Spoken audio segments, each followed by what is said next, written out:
I usually say I'm a quilt maker, and I'm an artist, and sometimes I'll say I'm a healer or an activist. And particularly if I could tell by the material that it was pre-prohibition, then I do wonder when I'm working on it.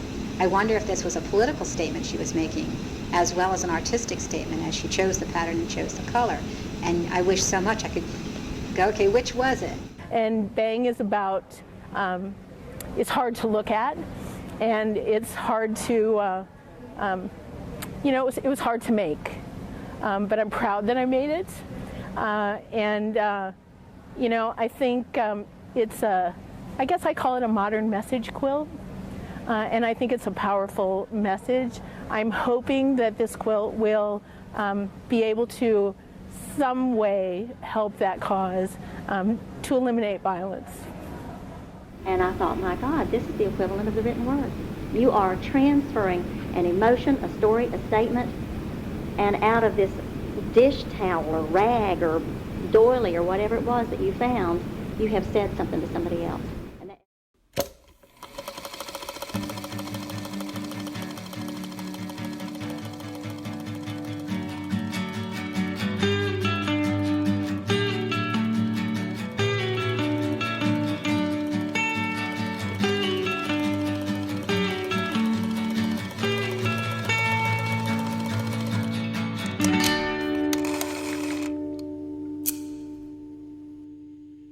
Hi, and welcome to Running Stitch, a QSOS podcast. We dive into the Quilters SOS Save Our Stories Oral History Project, created by the nonprofit Quilt Alliance and archived at the Louis B. Nunn Center for Oral History at the University of Kentucky Libraries and at the Library of Congress American Folklife Center. Running Stitch is generously supported by a grant from the Robert and Artist James Foundation. I'm your host, Janneken Smucker. Today we're going to focus on quilts and activism.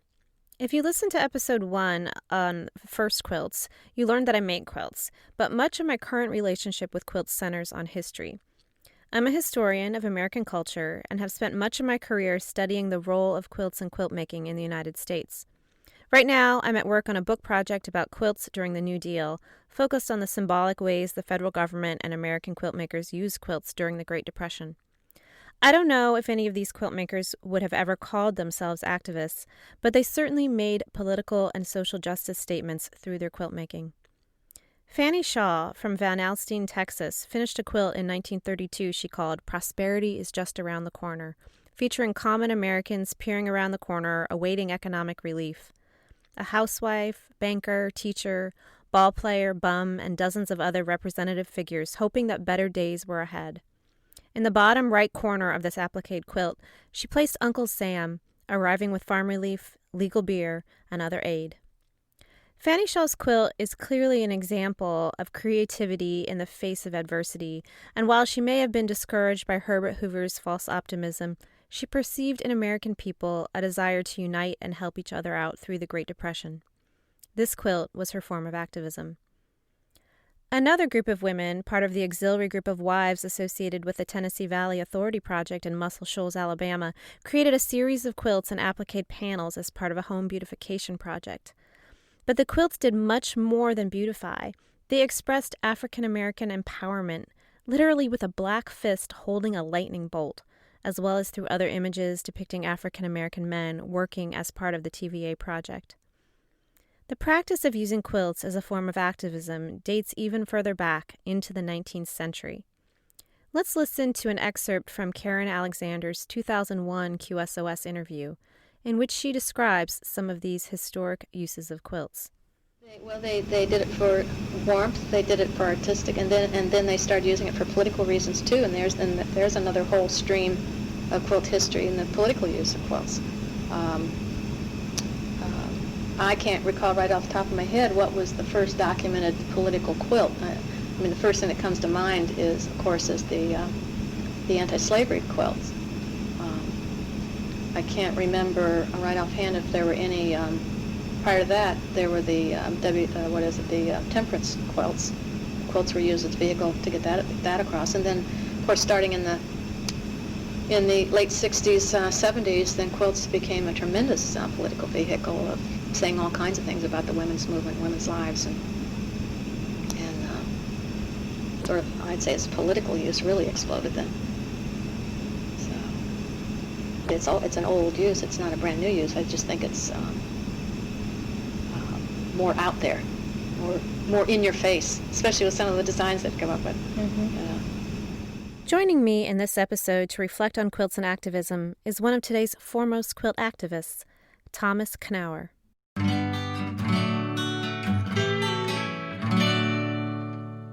I'm delighted to have with me today the author of Why We Quilt, Contemporary Makers Speak Out, The Power of Art, Activism, Community, and Creativity. Joining me is Thomas Knauer, and congratulations on the beautiful and inspiring new book. Thank you. It was a project. Why don't you start first by telling me a bit about this project and the book itself? Well, the project started as really trying to do exactly what the book is titled, figure out why the heck people are still making quilts when they are technically unnecessary. We don't need blankets. We need quilts. And I wanted to examine what quilts fulfill for us, both as makers and receivers of quilts. What do quilts fulfill? What holes or gaps in culture do they fit into? And how do they connect us? And how do they make meaning? And ultimately the book sort of went from why we quilt to being what quilts mean in my head. And so I wanted to take it from a lot of perspectives. There's a historical thread in which I sort of go through quilt history. But I wanted to get a historical perspective and then my sort of sociological examination of why we quilt, of what reasons people have for making quilts. And then I wanted personal stories.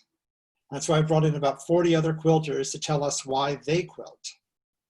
And I think in the 3 tracks, they weave together and they start to make a bigger picture than just why we're making quilts. They do get to a sense of, okay, quilts really do mean something unique.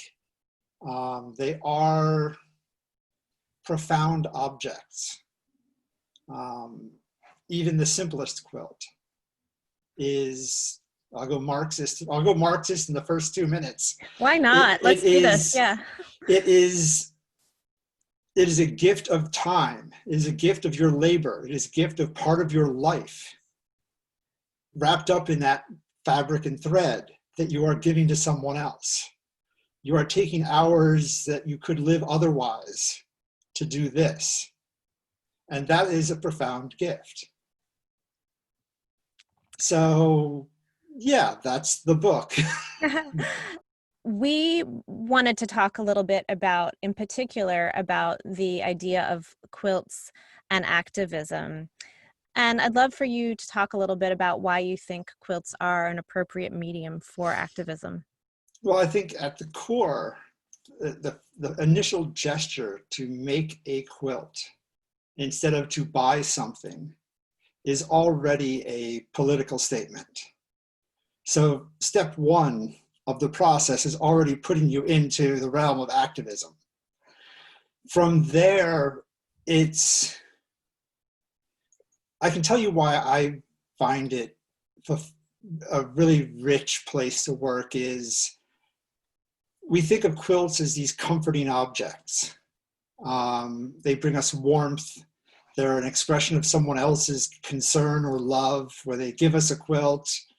They are all the things gentle and kind and loving.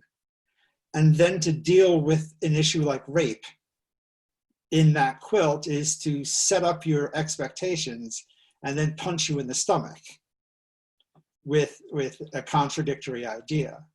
And I think that lends itself to making a much more powerful statement than doing a painting per se. Not that you can't make an incredibly powerful statement about rape in a painting, but it is because we expect certain things from a quilt and we expect certain things honestly, from quilt makers of what they are like.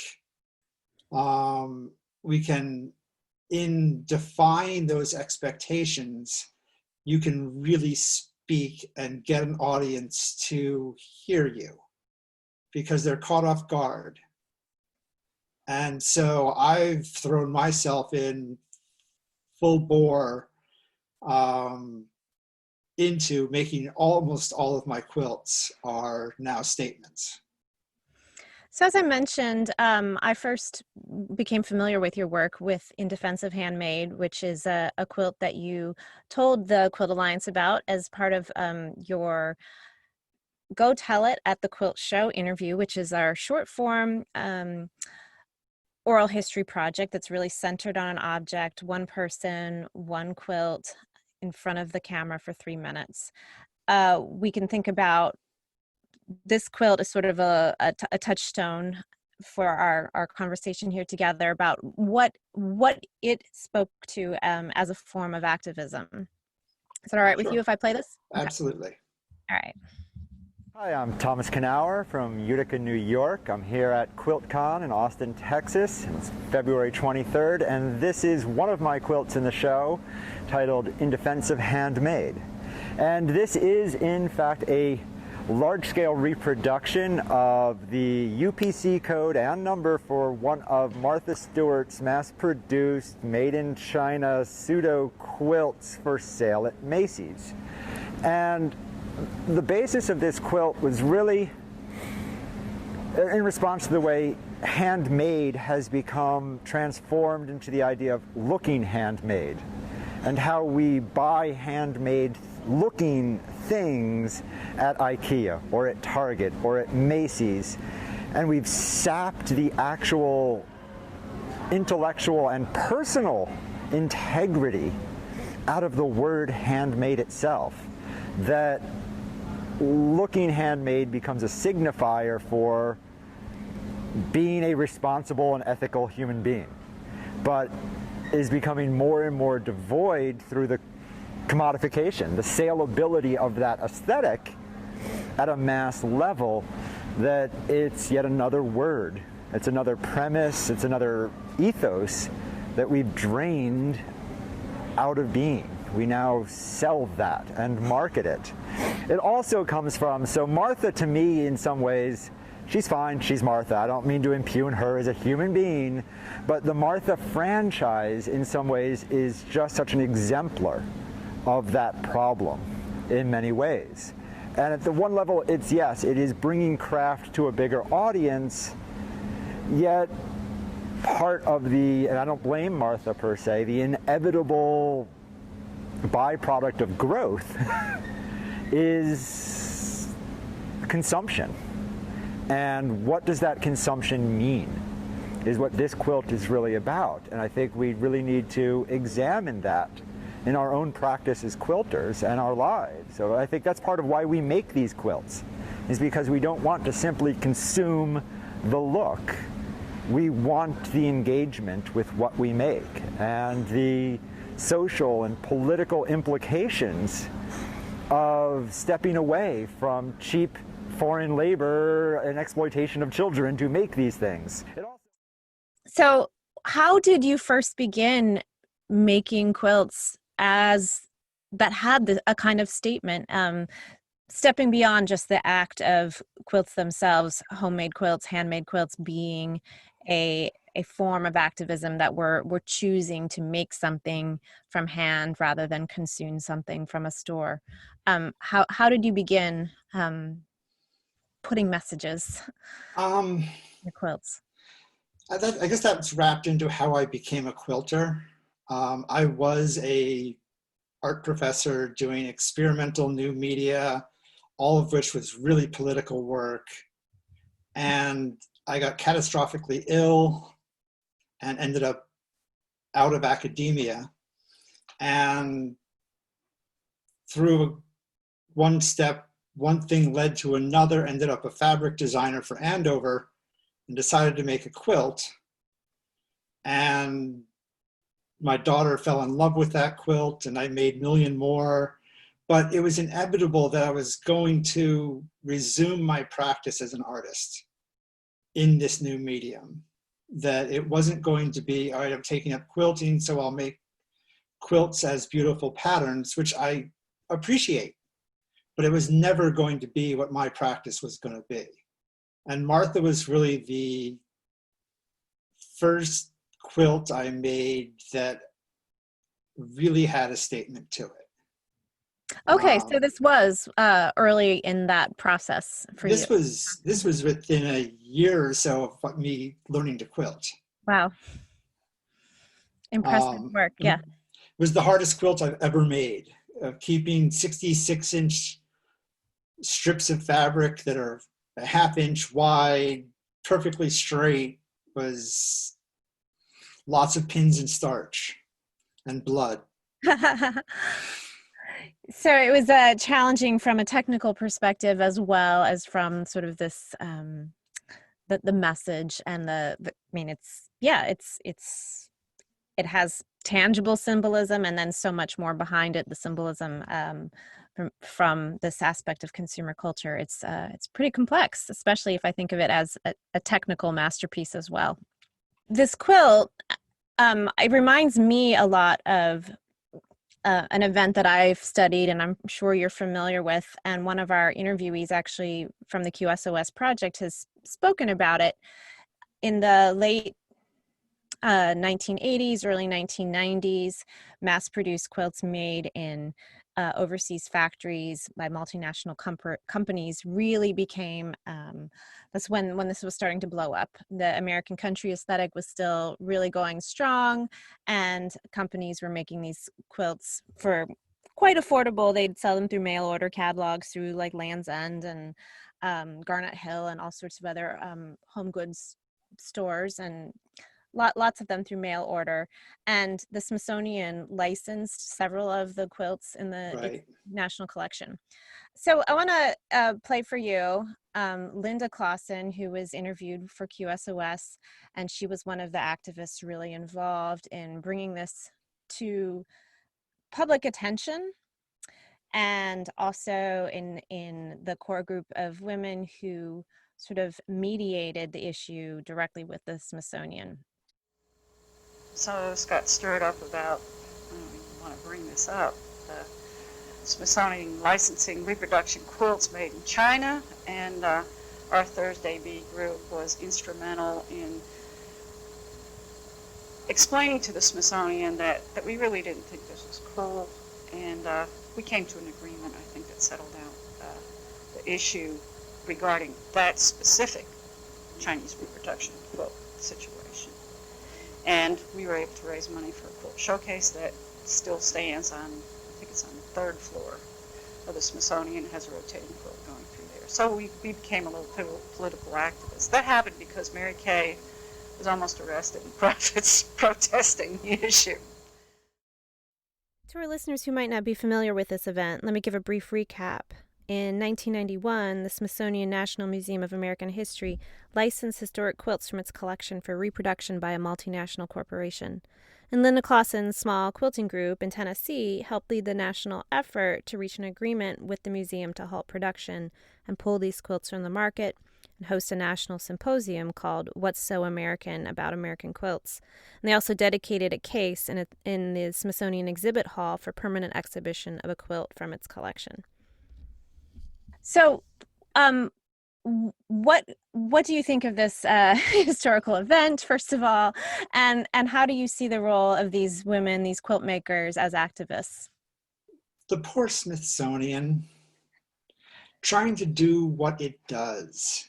It makes posters of paintings. It makes postcards of everything.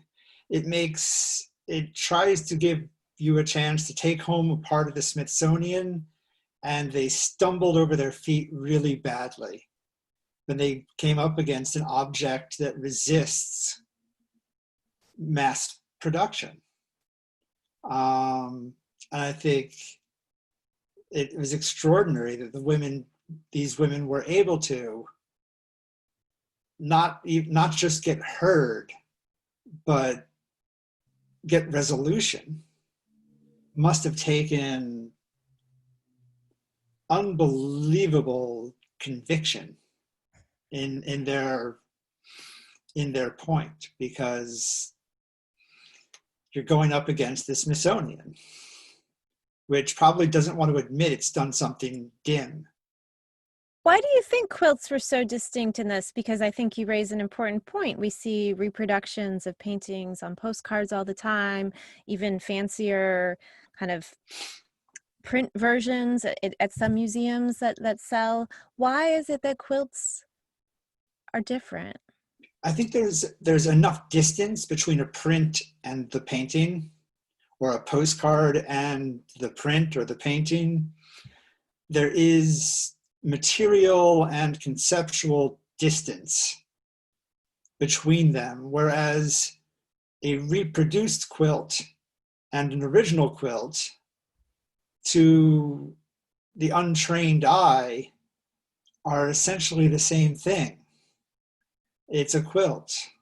It looks like a quilt. It feels like a quilt. It is a quilt. It's just not quite the intent of a quilt. Quilts evolve. They take time. Again, I keep coming back to that. Quilts are a gift of time. And these things are essentially timeless. And therefore, we can go to Walter Benjamin. They lack any aura. They are dead objects. I don't like, they make me feel icky because they're just there and they just lay there. Reproduced quilts lack a clear statement of their own plasticity, their own being.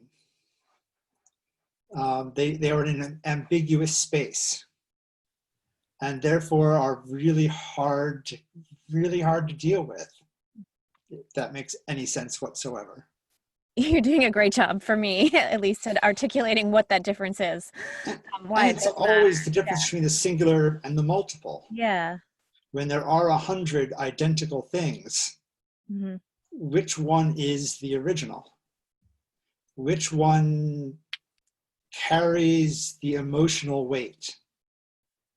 Do they all carry the emotional weight? How does that, or is it divided on 100 ways? I don't know. But they don't carry the emotional weight of, I made this for you. And that really is what I think makes quilts important. Their materiality, the design, all of that is lovely. But it is the I made this for you that is profound. Well said.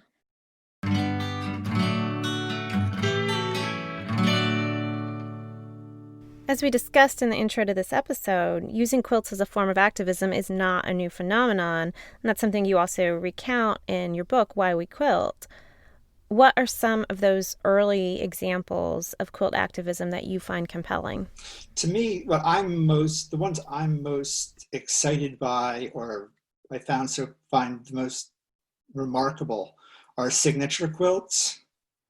Because often a signature quilt would be then you'd pay a dime to be able to sign it, and then the quilt in the end is raffled off, which means at some point it is publicly displayed. You are publicly putting your name out there, especially, say, for a temperance union. That's an act of bravery if your husband is anti-temperance. It is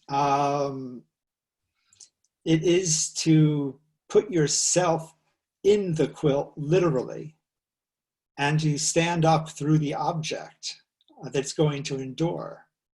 And it's a way of documenting this community came together against this or for this. And so I love signature quilts, and will at some point in my life find a way to make one. And I love, that idea of how public the name is on a quilt like that. And that's something that I hadn't really put together in my head. It's like signing a petition, but the petition is then displayed on the wall or on a clothesline or, whatever the event was in the church hall. So how familiar, when you switched to quilts as your chosen medium, and you began reintegrating this sort of activism and political perspective in your quilts, were you familiar with this long heritage of women using quilts in these forms? When I first started quilting, I had no clue. But the first thing I did during that first year of teaching myself how to make quilts was also making a deep dive into history. I'm a researcher, I'm an academic. I wanted to understand quilts and found these things. And really my first experience with quilts was back in college, was the AIDS quilt. And that just blew me away. It's the notion of the scale of that project, the enormity of loss as represented by the enormity of all those quilts together was very meaningful to me, and has in a lot of ways directed a lot of what I do now. In writing the book, I got even deeper into researching the history of political quilts, but I knew I was stepping into a tradition that I had to come with an A game, or it just was, it was going to not live up to the tradition it was part of.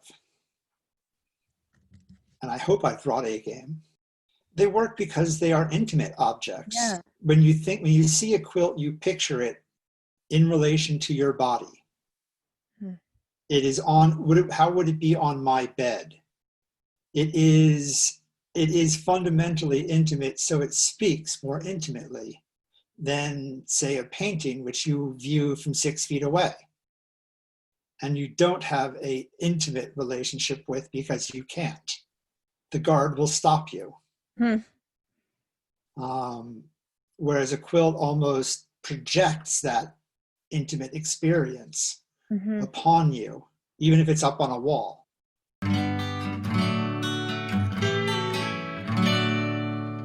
Next, let's listen to an excerpt from a QSOS interview with Rachel Clark, conducted by Amy Henderson in 1999. Because a quilted clothing, a vest or a jacket, leaves the house and walks down the street, do you think you're trying to communicate a message or an idea through your clothes? Yeah. Some of my garments I do them just for the fun of doing them. Then some things I make political statements. I make social statements. Now I don't do in your face kind of things, but I will put political social comment in my garment. So because it's where I use my voice, is where I not only am I trying to be creative, but I'm also, if there's an issue that I want to explore, a lot of time I will explore it in a garment, a vest or a jacket, or sometimes full ensemble. What are some of those issues you've explored? Race, being black in America, political comment. One particular thing would be the scar. It's about, I think that until we deal with the scar of racism in America, we will have that whole thing of race will continue to hang around our neck. Personal things like personal issues, like Dancing Alone was a piece that I did in relationship to living in a community that's primarily an all-white community. And sometimes I feel like I'm dancing alone, whether it's through my work or because I work in my studio at home. A Strange Fruit, more of a social comment on, again, race in America. it had to do in relationship to the Billie Holiday song, Strange Fruit. And so it's just that kind of thing. So quilts are really tied into race, as you mention in your book, as well as some of the guest quilters, guest artists who gave commentary as well. I'm thinking, I mean, you lead in your book with the Trayvon Martin quilt. What do you call that quilt? Skittles? Tea and Skittles. Yeah. Tell us a little bit about Tea and Skittles. Well, that was as if the killing of Trayvon Martin was not enough. A person of sorts, we'll use the word person loosely, made shooting targets of someone in a hoodie carrying a can of tea with a bag of Skittles in his pocket, which is what Trayvon Martin was carrying home from the convenience store. So it's clearly identifying that hoodied person as this child, as a shooting target. And he sold out of shooting targets almost instantly. And that, I make quilts about things that outrage me, that make me angry. I don't have time for being upset. It is anger, it is rage, it is outrage, and that just took it too far. It was to spit on his grave. So I took that target and applicated a nearly precise replica of the shooting target onto a baby quilt. Backed it with 30s reproduction, little children playing with their dog fabric, you know that fabric. Little white kids playing with their dog. And then quilted it with an excerpt from his obituary. And I hope it really just came across as this is horrible. This quilt is horrible. I don't want to see this quilt. And it being shown in a venue like QuiltCon was perfect for that, because you come around a corner and it hits you. And it's immediately awful. And that's kind of what I want to do. It's weird to be a quilter who makes quilts that intending to make people uncomfortable, to make them unhappy. But hopefully that discomfort and unhappiness, upon reflection, leads to doing something. Right. And that's really the goal. If I can make you uncomfortable enough with the reality of the world, maybe I can make you uncomfortable enough to do something about changing it. Right, and that's the real irony there. I mean, I've studied quilts for a long time, and the symbolism that's sort of just inherent in quilts, this heft that we've given them, that they are these comforting, warm objects, and you've just like turned this on its head in a very deliberate, intentional way. And I think that's why your quilts, I think, really speak to me, because they are uncomfortable, and it's supposed to be the most warm, cozy, comforting medium, you know? It's effective. I'd like to hear how you are seeing out among other artists, and as well as in your own work, how are quilts and activism and quilt makers as activists, how is that coming to the fore during the COVID-19 pandemic?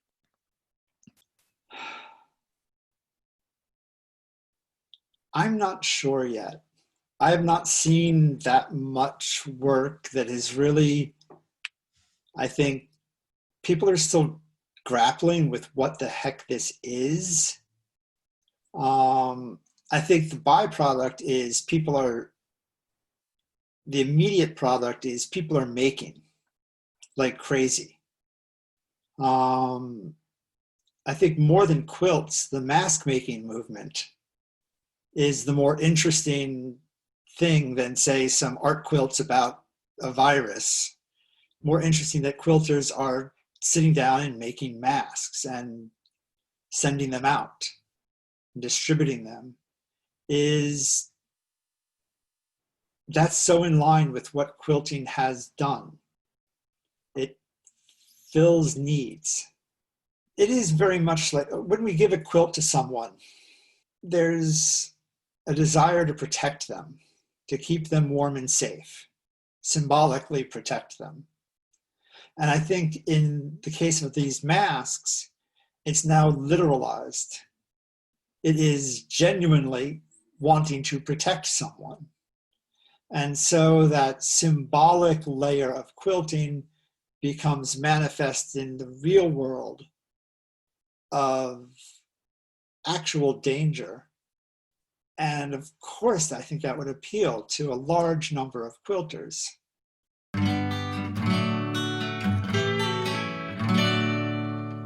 Well, Thomas, I really enjoyed this conversation. I could probably talk about quilts with you all day and not get bored. And I really want to, again, encourage our listeners to check out Thomas Knauer's recent book. Came out last fall in 2019. Seems so long ago now. An eternity. Right. Why We Quilt, Contemporary Makers Speak Out, The Power of Art, Activism, Community, and Creativity, published by Story. Thank you very much. It's been a pleasure. The pleasure is mine.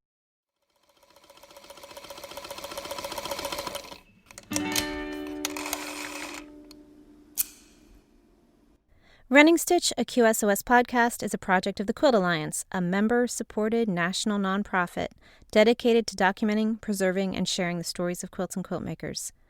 Running Stitch is hosted and written by me, Janneken Smucker, and I serve as co-producer with QSOS project manager Emma Parker, with support from Quilt Alliance Executive Director Amy Milne. This podcast is generously funded by the Robert and Artist James Foundation. QSOS oral history interviews are archived with our partners, the Louis B. Nunn Center for Oral History at the University of Kentucky Libraries and at the Library of Congress American Folklife Center. You can listen to full interviews and see photos of quilts at our website, qsos.quiltalliance.org. Running Stitch features music by Chris Eselgroth, accompanied by a singer featherweight, and Amy's Best Sewing Shears.